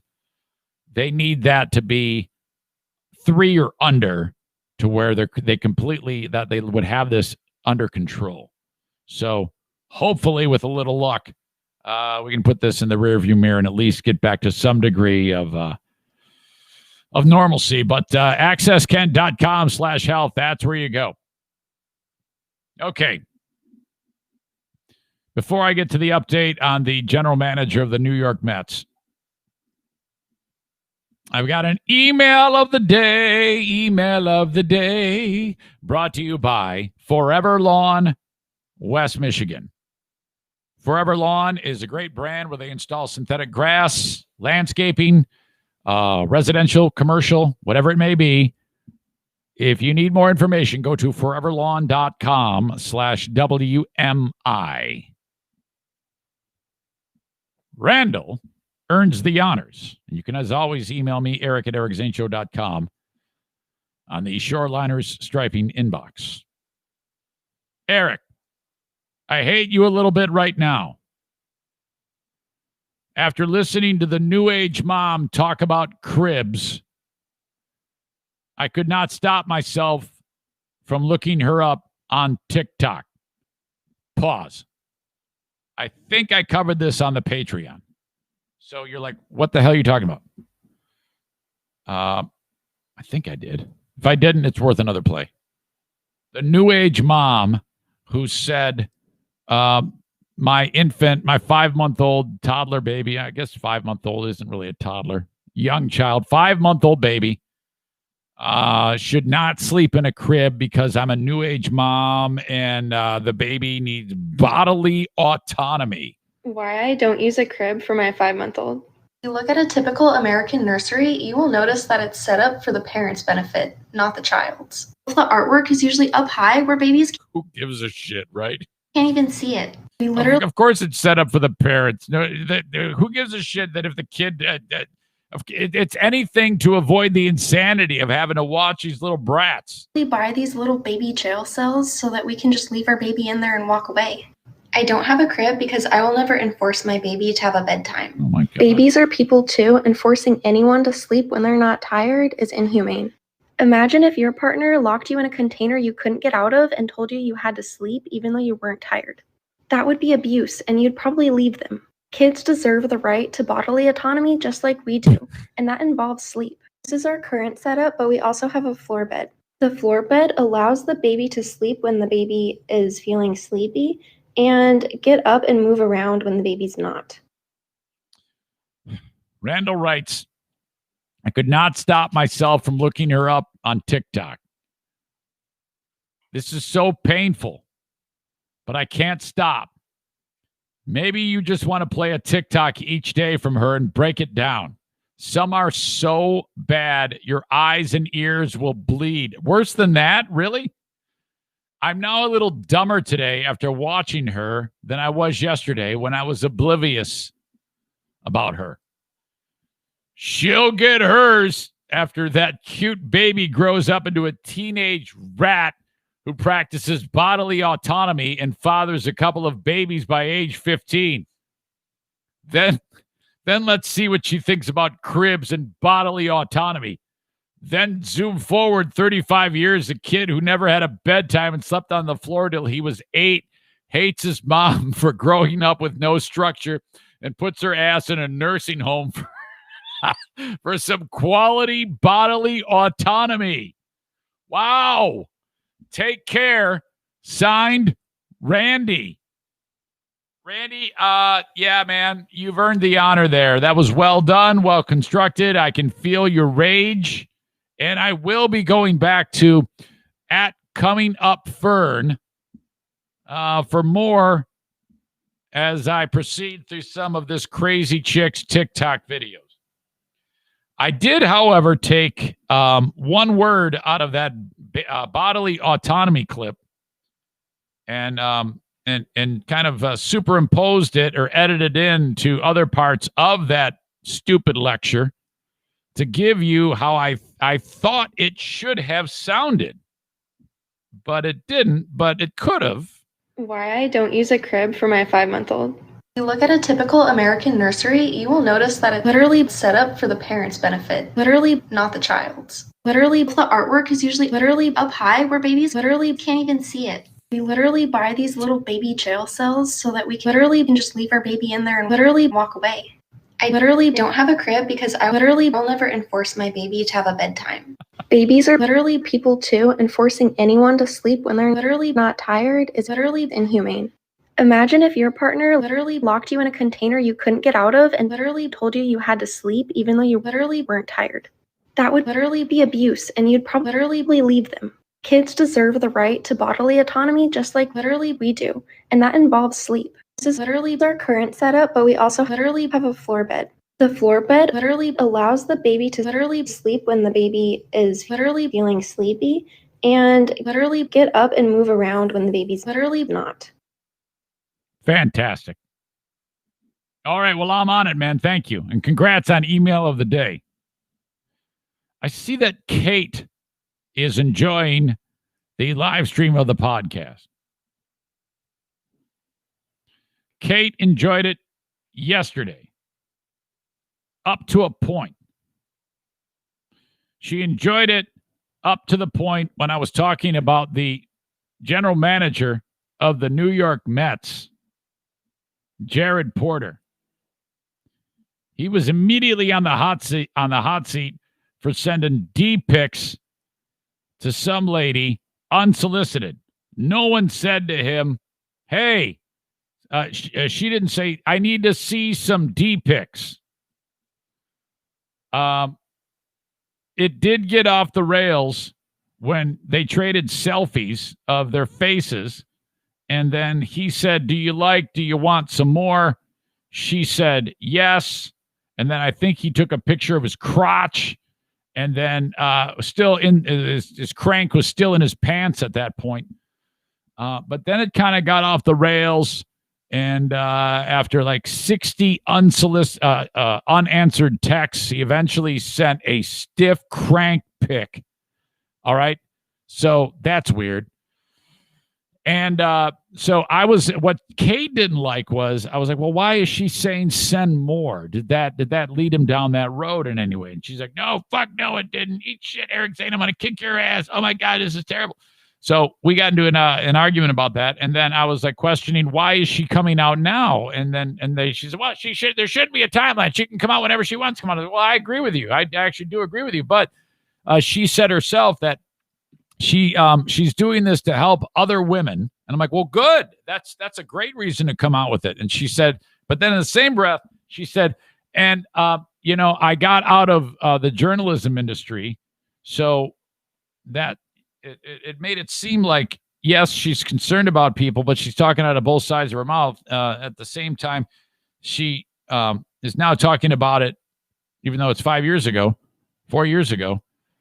She's now talking about it, and she wouldn't talk about it before because she was afraid it would harm her career. So she's kind of wants to help people, but only if it's not going to hurt her. So that's a little bit strange. Not the end of the world. It's still a problem. Don't get me wrong. I still think this guy was in trouble, but I thought this guy was going to finagle his way out of it, which you hear about from time to time. No, he's not. He's fucking fired. The Mets have fired Jared Porter. This son of a bitch was only on the job for a month, and he is screwed. Steve Cohen, the owner of the Mets, this guy means business. The New York Mets fired Jared Porter probably when I was still talking about it on the podcast. Owner Steve Cohen tweeted Tuesday, the Mets have terminated Jared Porter. This morning, he was probably fired before we even got done with the podcast. This was less than 12 hours after ESPN's Mina Kimes and Jeff Passan reported that Porter sent graphic uninvited text messages and images to the reporter. In my initial press conference, I spoke about the importance of integrity, and I meant it, Cohen tweeted. There should be zero tolerance for this type of behavior. Holy shit. Mets president Sandy Alderson, who hired Porter last month, confirmed Porter's firing in a statement. The New York Mets have terminated general manager Jared Porter effective immediately. Jared's actions, as reflected by events disclosed last night, failed to meet the Mets' standards for professionalism and personal conduct. Porter, 41, was hired as GM December 13th. Let's see. He signed a 4-year contract with the Mets, and Cohen spoke about, quote, a cultural shift, specifically adding good people to the organization, improving the organizational culture. So, Cohen was like, he got Porter on the phone. He's like, where does you sending your stiff dick to someone when they didn't ask for it, how does that improve the organizational culture? Take me through your thought process. Why do I not know this? How can I not? So, if you're a Porter, You're like, okay, I got this job. I sure hope that chick that I sent my stiff dick pic to 4.5 years ago doesn't come out of the woodwork. Sure enough. Oh, man. Porter joined the Mets from Arizona, where he had served as the Diamondbacks senior vice president and assistant GM since 2017. So this chick had been just waiting for this guy to get the big job that he wanted, and then she's going to lower the boom. Wow. Very effective. That was a destructive thing. Points on the kill shot. My God. The text relationship started casually before Porter began complimenting her appearance, inviting her to meet him in various cities. We talked about all of this yesterday. About the actual penis pic. Where was it? Okay. Reached by ESPN on Monday evening, Porter acknowledged texting with the woman. He initially said he had not sent any pictures of himself. When told the exchanges show he had sent selfies and other pictures, he said, "Oh, quote, the more explicit ones are not me. Those were kind of like joke stock images." Now, I didn't have this information yesterday. This quote, "The more explicit ones, of the stiff dick, are not of me. Those are kind of like joke stock images." So, you go online to funny stiff dick selfiepics.com, and you can download all sorts of dudes with their cranks hanging out. You can get that big black porn star guy that everybody sends to each other and says, "Hey, click on this. Here's a good way to fix your car." Oh no, fuck! I got one the other day. Stupid asshole John from Jennison, that dumb dick. Apparently, he's graduated from knifing me on the Patreon and embarrassing the shit out of me to doing this shit, asshole. He wrote, "Forward, Whitmer just stopped sales of guns and ammo. Wood TV8 News, Michigan Governor Whitmer to suspend all firearm and ammo sales until the state has control of COVID-19. Full article." And stupid fuck me clicks on the link, and then I open it up, and there it is. There's the guy. I'm covering up his ding dong so you people don't have to see that shit in the podcast. There you go. Thanks, asshole. Think you're fucking funny, dick. I wrote, "You asshole," and he wrote, "I really am." Yeah, it's funny. So anyway, yeah, those were stock joke pics. What? Show me where you find joke stock stiff penis pics. Oh no. Kate, I feel terrible about even hinting that he might be able to navigate his way through this because of some of the actions of the other party. So yeah, that's I'm fully a team nameless, faceless lady who's turning in the dude. This guy's an asshole. In a statement Monday night, Alderson said the Mets would review the facts regarding this serious issue. And, well, I guess they did. So this guy is out. Good luck. Man, how do you... Whew. The internet giveth, the internet taketh away. Between sex, cell phones, and the internet, we have seen so many people crash and burn. My God. Ooh, what a big, big blunder. Horrible. What the hell does that guy do now? You're the dude who was at the tip top of the heap running the damn New York Mets, and then now you're out because you sent a picture to some chick who didn't ask for the picture of your dick, and then you lie about it and say that it came to us from stockjokedickpics.com. Idiot. My God. All right, I got one more story for you. I don't know how the hell I'm going to make it funny. It's going to be terrible. Fuck. Join me on Cameo at any one time. First of all, you can get the Cameos free if you buy something from Jason Mays for a limited time. I'm not going to do that forever. I'm trying to get you people to... I'm trying to jumpstart business for Mays, and I'm willing to do whatever it takes for that. But if you hate motor oil and you just want to hire me on Cameo... You get to me by by going to cameo.com/Eric Zane. All right. I just did another one for Matt Kuipers. The Kuipers brothers are going at it. They keep hiring me to rip a new one for the other one. And Kevin just hired me to rip Matt a new one because his birthday just came and went. Included in his cameo is a picture of him. Kevin sent me a picture of his brother so that I can use as fodder to roast him. And it was awesome. Well, all of my cameos are awesome. Fuck, I just did one live the other day for Patriot Nick. Remember that? That was great. And I can do that for you too. Cameo.com/Eric Zane. The accountant on the Eric Zane Show podcast is Tag Accounting, Troy Kinzer. 616-301-9516. Don't wait. Okay, it's tax season. It's about to get really busy. All those documents are showing up in the mail at your house. And you're like, oh shit, here we go. I hate this time of year. Screw all that. Just call Troy, okay? Call him today and say, Zane told me to call. I want you to do my taxes for me. What is this going to cost? How does it work? And then he's going to say, I got you. Everything is covered. It doesn't matter where you are in the USA. If you are a listener of the Eric Zane Show podcast, do something different, okay? Forget the H&R Block. Forget the TurboTax. Forget sitting there for 5 hours on a Saturday doing it, pulling out your damn hair. Call Tag Accounting, 616-301-9516, online at tagcpa.net. Irvine's Auto Repair, Grand Rapids Hybrid. Get your car fixed at Irvine's. And if you're in West Michigan, anywhere in and around West Michigan, I don't care if it's Lansing, Kalamazoo, Muskegon, of course, greater Grand Rapids area, everybody needs to get their cars fixed at Irvine's Auto Repair. The more listeners that engage them and say, hey, I'm a listener of the Zane Show podcast, the longer this all works. It's like this. It's the same thing with all my sponsors.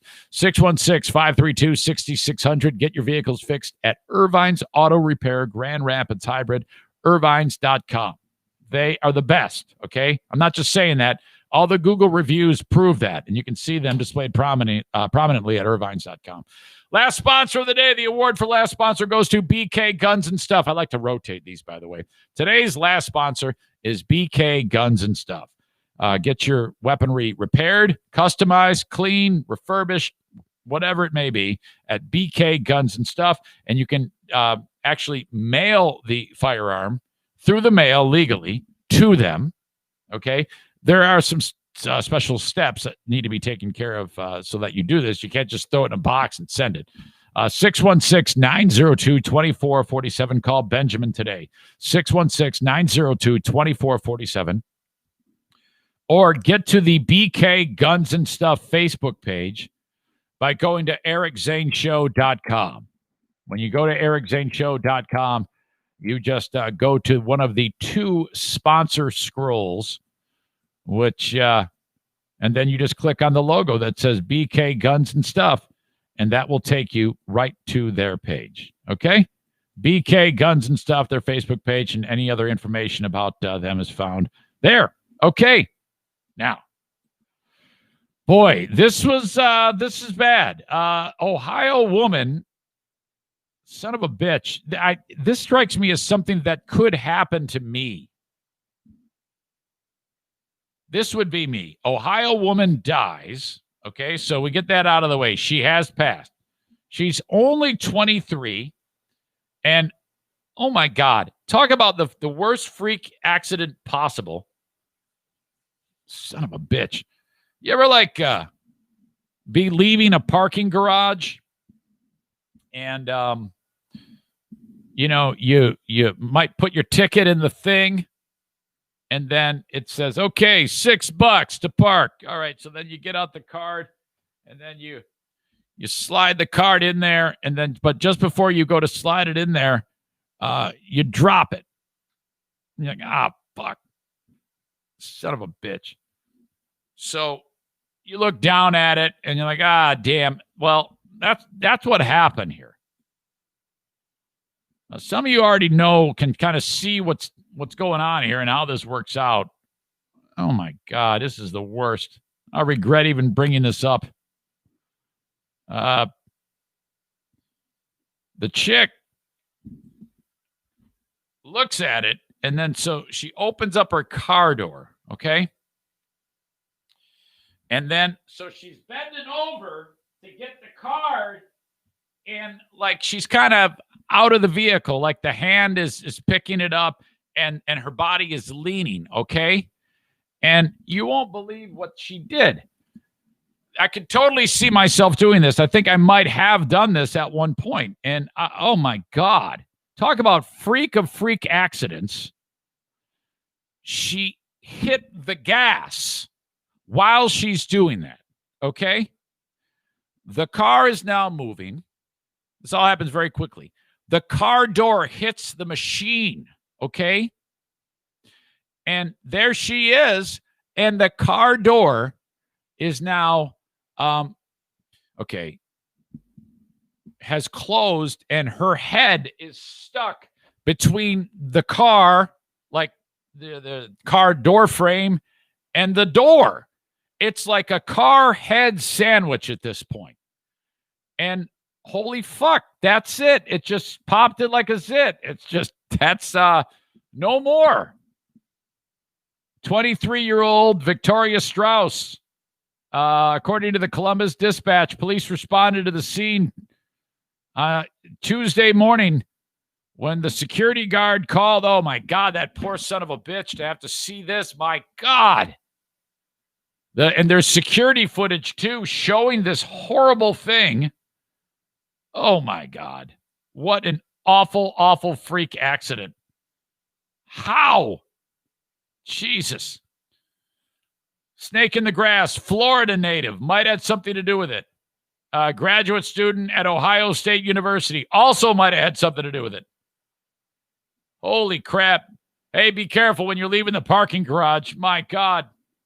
I got nothing. Check me out.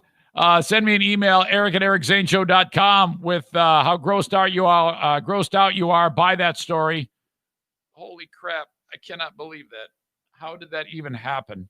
I'd give her an award, but I'd probably make it worse.